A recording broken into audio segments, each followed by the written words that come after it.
देखिए, जनता में कोई जन आक्रोश नहीं है।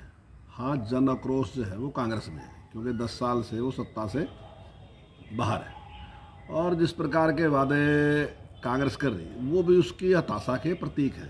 यानी कि ये कहना कि हम तो चारों मुख्यमंत्री बनाएंगे, इसी प्रकार के कुछ और भी वादे हैं। लेकिन जनता जो है इनके वादों पे विश्वास नहीं करती। इन्हें पता है, जहाँ तक वो मुख्यमंत्री की बात है, पहले एक मुख्यमंत्री बनाया था, उसका क्या होया था। तो जरूरत तो मुख्यमंत्री बनाने की नहीं, जरूरत है निष्पक्षता के साथ काम करने की।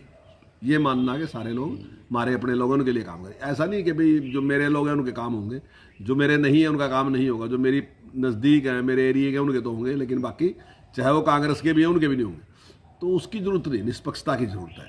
और जो जिस प्रकार से पेंशन की बात करें, तो पेंशन जब सरकार थी तब तो बढ़ाई नहीं, तब तो 400 रुपये पेंशन बढ़ाई, 300 उस टाइम थी, 700 उस टाइम थी जब गई सरकार। हाँ, जत्ते जत्ते 1000 की घोषणा करके गए थे, लेकिन दी नहीं। लेकिन हमने जो भी वादा किया उस वादे को हमने पूरा किया और जनता इसमें विश्वास करती है।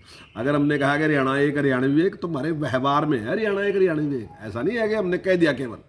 हमने चाहे रोजगार की बात थी उसमें भी उसी प्रकार से, और चाहे डेवलपमेंट की बात थी उसमें भी उसी प्रकार से। अगर पेंशन की बात कही तो जो पिछली बार कही थी उतना ही हमने वादा पूरा किया। अब की बार जो 3100 की बात है तो 3100 का वादा पूरा करें।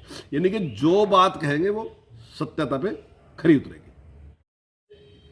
जब किसानों का नुकसान होता था तो 2-2 रुपए के चेक देते थे ये। आज हमने जिस प्रकार से किसान की मदद की, इनके पूरे कार्यकाल में 1100 कुछ करोड़ रुपए ने किसानों को दिए, जो फसलों का मुआवजा था। हमने 11,000 करोड़ रुपए दे दिए, यानी कि इनसे 10 गुना ज्यादा हम अब तक दे चुके हैं। और अभी तो हमारा 1 साल और भी बाकी है।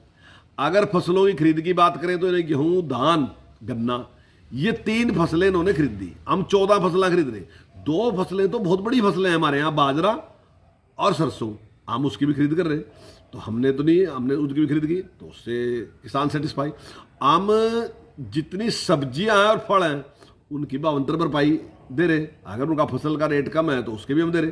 तो हमारे टाइम में किसान जितना खुश है, और जिस प्रकार से केंद्र की योजना है, जिस पर केंद्र ने योजना दी कि हर किसान को 6,000 रुपये प्रति साल देने का काम जो केंद्र कर रहा है, किसान समृद्धि निधि जो हमने योजना चलाई, तो उससे सेटिस्फाई है। तो हमने चाहे गरीब की बात थी, चाहे उसको आयुष्मान देने की बात थी, चाहे उसको पेंशन देने की बात थी, तो वो हमने दी। अगर किसान की बात है तो उसकी चाहे फसल के टाइम की उसकी खराब होती उसके टाइम देने की बात थी, चाहे उसकी फसल खरीदने की बात थी, हमने किसान को लाभ दिया। बिल्कुल सही बात, उनका सही निर्णय है। ये यूटर्न नहीं लेना चाहिए था इस पे। मैं शुरू से यही बात कहता रहा। मैंने कहा पोर्टल कोई खत्म करने की चीज नहीं है। अगर आपको कोई कमी लगती है सुधार करो आप। ये क्या आ गया पोर्टल खत्म, दुनिया पोर्टल की तरफ जा रही। तो जो एडवांस कंट्री है वहां पोर्टल है कि नहीं है? आप पोर्टल खत्म करके आपको उधर पाकिस्तान वाली साइड में, अफगानिस्तान वाली साइड में लेकर जाना चाहें क्या? अब दुनिया में टेक्नोलॉजी आएगी, उसका ज़्यादा से ज़्यादा लाभ उठाओ। अगर मान लो समस्याओं का समाधान करने वास्ते पोर्टल काम करा, अब मुख्यमंत्री जी ने एक पोर्टल बना दिया कि सीएम विंडो। आज सीएम के पास जाने की जरूरत नहीं, आज अपनी कंप्लेंट आप यही करो। तो मुख्यमंत्री जी ने 11 लाख से ज़्यादा जो शिकायतें थी उनका समाधान कर दिया। अब मैं दावे के साथ कह रहा 11 लाख तो एप्लीकेशन नहीं पकड़ सकते साहब आप 9 साल में। अगर आप सारा टाइम लगा के केवल लोगों की ग्रीवेंसी सुनो तो 11 लाख ग्रीवेंसी सुन नहीं सकते। सिस्टम है, उस सिस्टम का लाभ उठाओ और लोगों के ज़्यादा से ज़्यादा दुख दर्द जो है उनको दूर करो। तो मैं समझता हूँ अच्छा है ये। और अंत्योदय हमारे लिए एक बहुत बड़ा मिशन है। इसके लिए काम करना, जिस महापुरुष ने पार्टी को विचार दिया, एकात्म मानववाद का विचार दिया, पंडित दीनदयाल उपाध्याय ने, उसने उस टाइम भी ये बात कही थी। हालांकि उस टाइम में हम सत्ता के आसपास नहीं थे, लेकिन उन्होंने ये बात कही थी कि जब भी शासन व्यवस्था हाथ में होगी जनसंघ के, तो जनसंघ सबसे पहले जो अंतिम व्यक्ति है उसकी चिंता करेगा, उसके लिए काम करेगा। जहां जहां हमारी सरकारें पहले, यही भैरव सिंह शेखावत जी ने इसको शुरू किया था, यहाँ पे शांता कुमार जी ने इसको शुरू किया था, और भी जगह कई जगह शुरू किया। ये तो जो पास के स्टेट में उनकी बात होती रहा। आज पूरे देश में भारतीय जनता पार्टी है। तो आज चाहे आयुष्मान योजना जो है इसी प्रकार से हमने चलाई, चाहे दूसरी और बहुत योजनाएं हैं जो हमने इस प्रकार से शुरू की। तो अंतिम व्यक्ति उसको किस प्रकार से गरीबी से मुक्ति दिला सकते हैं। अभी जैसे माननीय मुख्यमंत्री जी ने एक योजना चलाई कि जो भी गरीब आदमी है उसमें कोई भी काम करना आता है तो हमारे पास आओ, हम उसको लोन देंगे और उस लोन का ब्याज भी सरकार देगी, उस लोन की गारंटी भी सरकार देगी। बस वो पैसे ले जाओ और काम करो और गरीबी से बाहर निकलो। वो गरीब नहीं रहना चाहिए। अब की बार का हमने टारगेट रखा कि 2 लाख परिवारों को हम गरीबी से बाहर निकाल देंगे। कुल मिला के 7 लाख परिवार हरियाणा में ऐसे हैं जिनकी आमदन जो है वो 1 लाख से कम है। तो अभी हमारा ये टारगेट है, जब इसको पूरा कर लेंगे फिर अगला टारगेट लेंगे, ताकि कोई भी व्यक्ति गरीब नहीं रहना चाहिए।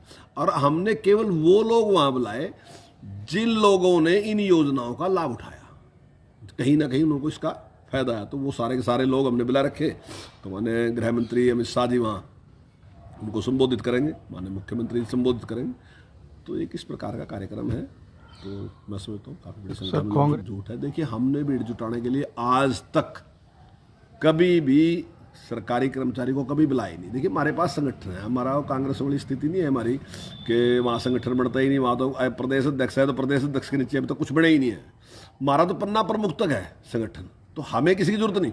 लेकिन ये जो कार्यक्रम है ये इस प्रकार का कार्यक्रम नहीं है, ये बीजेपी की कोई रैली नहीं है, ये केवल उनकी है जिनको इसका लाभ मिला, इन योजनाओं का लाभ मिला जो हमने गरीब आदमी के लिए शुरू की, उनका जिसको लाभ मिला हमने केवल वही लोग बुलाए और वही लोग इसमें। अरे मैं समझता हूँ बड़ी संख्या में, वहाँ की बड़ी संख्या में लोग आएंगे।